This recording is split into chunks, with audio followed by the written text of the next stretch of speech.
رونے کے باقاعدہ کیا ہوتے ہیں پروگرام. اب وہ بیٹی آئی امریکہ سے, وہ پہلے پھوٹ پھوٹ کے روئے گی. وہ جہاز میں آ رہی ہے آرام سے نا, آرام سے. میں نے خود دیکھا یہ منظر, جہاز میں آئی آرام سے جناب, ایئرپورٹ پہ ٹیکسی میں بھی آرام سے, بڑے آرام سے تمیز سے آتے آتے, جیسے ہی میت کی کسی لواحقین میں سے کسی میں, وہیں سے اسپیڈ شروع.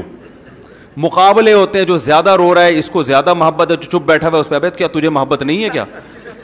رونے کے کیا چلتے ہیں مقابلے چل رہے ہوتے ہیں. نہیں رو تو اس کا مطلب ہے آپ کو تو محبت ہی نہیں تھی ابا سے. ایک خاتون کے میاں مر گئے, سچا واقعہ ہے, میرے پاس فون آیا, ہمارے کوئی ریلیٹو تھی, پھوٹ پھوٹ کے رو رہی ہیں کہ میرے میاں مر گئے, ہائے میں بیوہ ہو گئی. اوف, ایسی انہوں نے روئی ہیں کہ جو بھی فون سنے گا وہ بھی بیچارہ پھوٹ پھوٹ کے رونا شروع کر دے. تو چونکہ ہمارے ابھی کیا زیادہ ڈیٹیل میں نہیں جانا چاہیے, تو ہم لوگ جب ان سے ملنے کے لیے گئے تو بالکل فٹ فاٹ. ہم نے کہا آپ کو تو بڑا غم تھا, کہہ رہے ہیں جان چھوٹی, بڑی مصیبت دی ہوئی تھی, ٹینشن دی ہوئی تھی. وہ بندہ ٹھیک نہیں تھا نا جس کا انتقال ہوا, وہ بہت ظلم کر رہا تھا اپنی بیوی کے اوپر, بالکل بھی ٹھیک نہیں تھا وہ آدمی. تو وہ ہے جان چھوٹی, اللہ کا فضل ہو گیا, اللہ نے خود ہی اٹھا لیا. لیکن اب مرنے پہ ایسا ریئیکٹ کرنا ہے وہ ایک مجبوری ہے بھائی. اگر ایسا ریئیکشن نہیں کیا لوگ بولیں گے واہ بھائی واہ, میاں مر گیا, رونا ہی نہیں آ رہا ان کو. تو یہ ڈرامے چل رہے ہیں زیادہ تر. اسلام میں حکم یہ ہے کہ بھائی کوئی میت ہو گئی تو 3 جملے کہو اور پتلی گلی سے نکل لو. اعظم اللہ اجرک, وہاں جاؤ تسلی کے, جو وہ بھی ہر آدمی نہ جائے بھائی, جن کے کوئی خاص رشتہ دار ہیں, جو ریلیٹو ہیں, جو جن کے جانے سے تسلی ہوگی سامنے والے کو, 3 جملے بولو جا کے بھائی اعظم اللہ اجرک, جو مصیبت آپ کو پہنچی ہے اللہ اس پہ آپ کے اجر میں اضافہ کر دے. واحسن عزاءک, اس غم پہ اللہ آپ کو صبر کی توفیق دے. وغفر لمیتک, اور مرحوم کی مغفرت فرمائے.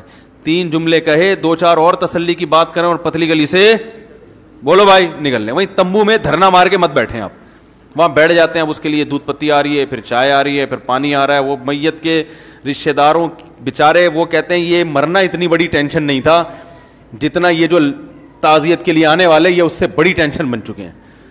اور پھر بھی ہمارے ہاں تو اسلام کی برکت ہے, برداشت کی حد تک ٹینشن ہوتی ہے, ڈپریشن میں جاتا ہے, مرتا نہیں آدمی. جو غیر مسلم ہے نا ان کے ہاں تو میت اتنی بڑی ٹینشن دے کے جاتی ہے دنیا سے کہ ان کے 2-2 ہفتے کے پروگرام چلتے ہیں میت کی تعریفوں کے الگ. اس وقت دفناتے نہیں ہیں اس وقت تک. پھر وہ ان کے کوئی پنڈت جی آ رہے ہیں, پنڈت کہتے ہیں, یہ پنڈت نہیں, مجھے کسی نے انڈیا سے کہا آپ نے مندر کو مندر بنا دیا اور پنڈت کو پنڈت بنا دیا, تو پنڈت لفظ ہے. وہ آتے ہیں, پھر وہ پتہ نہیں کیا کیا پڑھتے رہتے ہیں, اس کے اوپر گھوڑے پڑھ رہے ہوتے ہیں, پھر اس پہ پیسے لے کے جاتے ہیں. وہ کئی ہزار روپے کا وارثوں کا خرچہ ہو جاتا ہے. ہمارے یہاں اسلام نے کہا خرچہ کرنے کی چندہ ضرورت نہیں ہے, صرف خرچہ ہوگا میت کے کفن کا ہے بھائی, میت کی قبر کا. قبر خود کھودنا نہیں آتی تو گورکن کو پیسے دے دو, اس کے علاوہ تیسرا کوئی خرچہ نہیں ہے. اور یہ خرچہ بھی میت کے وراثت کے مال میں سے ہوگا. جتنا مال چھوڑ کر گیا ہے نا اس میں سے پہلے یہ کفن دفن کا خرچہ نکالو. کفن کے کتنے پیسے خرچ ہوتے ہیں کفن پہ. وہ بھی یہ کہ جب اگر کوئی گھر میں کسی کی قمیض پھاڑ کے جو ہے نا کفن بنا دو, صحابہ تو ایسے ہی کرتے تھے, الگ سے کپڑا تھوڑی خریدتے تھے. حضرت ابو بکر کو جب کہا گیا نا یہ کپڑا, انہوں نے فرمایا زندوں کو پہناؤ, ہمارے لیے نیا کپڑے کی ضرورت, ہمیں پرانے کپڑے میں دفن کر دینا. وہاں قبر میں جا رہے ہیں نا, وہاں کون سا کوئی, وہ تو فرشتے آئیں گے دیکھنے کے لیے, وہ تو اعمال دیکھتے ہیں, وہ آپ کے کپڑے تھوڑی دیکھیں گے. تو ٹینشن نہیں لو بھائی, زندگی کو کیا بناؤ, ہلکا ہلکا بناؤ, کاموں میں ٹائم لگاؤ. اب جو دنیا سے چلا گیا وہ واپس نہیں آئے گا, اب آپ نے کرنا ہے اس کے لیے مغفرت کی دعا. جو غم خود سے ہو رہا ہے وہ تو ہوتا ہے, وہ تو نیچرل ہے, وہ تو نبی کو بھی ہوتا تھا, آنکھوں سے آنسو ٹپکتے ہیں, بس کافی ہے. چیخنا چلانا, آپ صلی اللہ علیہ وسلم نے میت پر چیخنے چلانے والی عورتوں پر لعنت فرمائی ہے. کتنا بڑا جرم ہے. اور آج میت پہ عورتیں چیختی ہیں کہ نہیں چیختی, ہاں ہاں ہاں ہاں کر کے, اس کو کمال سمجھتی ہیں. کمال صبر کرنا ہے, چیخنا چلانا کمال نہیں ہے. عورت کے لیے سب سے بڑا غم اس کے بچے کی موت ہے, کیونکہ عورت کی سب سے محبوب چیز کیا ہوتی ہے, بچہ. ایک عورت کا بچہ مر گیا نبی صلی اللہ علیہ وسلم کے دور میں, وہ اتنی غمزدہ ہوئی کہ بچے کی قبر پہ کھڑے ہو کر رونا پیٹنا کیا نا, اس نے چیخ رہی ہے چلا رہی ہے. آپ صلی اللہ علیہ وسلم پیچھے سے گزرے, انہوں نے فرمایا صبر کرو صبر. اسے نہیں پتا تھا کہ نبی صلی اللہ علیہ وسلم نے, اس نے کہا آپ کو وہ غم پہنچا ہوتا نا, مجھے پہنچا ہے, پھر میں پوچھتی کہ کیسے صبر کیا جاتا ہے.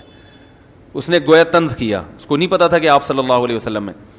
اس نے کہا اصل میں غم تو جس کو پہنچا ہے وہی جانتا ہے نا, ہمارے یہاں یہی ہوتا ہے نا, آپ کسی کو بولو صبر کرو, کہہ رہے تمہیں تکلیف ہو نہیں رہی نا اس لیے تم صبر کا کہہ رہے ہو.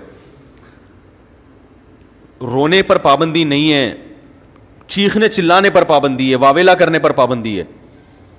تو وہ صحابیہ کو کسی نے بتایا کہ تو رسول اللہ صلی اللہ علیہ وسلم ہے, تو وہ فوراً پریشان ہو کے گئیں اور نبی صلی اللہ علیہ وسلم کے پاس آ کے کہنے لگی میں اب صبر کروں گی. آپ نے فرمایا انما الصبر عند الصدمۃ الاولى, جب صدمہ پہنچتا ہے نا اس وقت صبر کی فضیلت ہے, بعد میں تو سب کو